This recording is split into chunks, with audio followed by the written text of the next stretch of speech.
Hello everyone र यो चाहिँ यो देख्दै गरेको भ्यूहरू चाहिँ तपाईहरुको नयाँ बस्तीबाट देखेको भ्यूहरू हो। नयाँ बस्तीबाट यता चाहिँ रंगु तोते ताङताहरू है,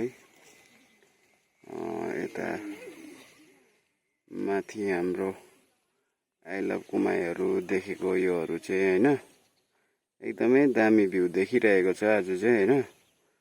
र यता चाहिँ रंगु गैरीबास दलगाउँहरू हो। यता चाहिँ पारी यहाँ भुटान साइडहरू तोते ताङताहरू देख्दै गरेको होला। एकदमै दामी भ्यू देखिरहेको छ तपाईहरुको, हेर्नुस्। र यो भ्यू हेरेर है तपाईहरुले लाइक शेयर कमेन्ट गरिदिनुस् होला कस्तो देखेको छ गाइस। एकदमै दामी देखिरहेको छ गाइस, एकदमै दामी।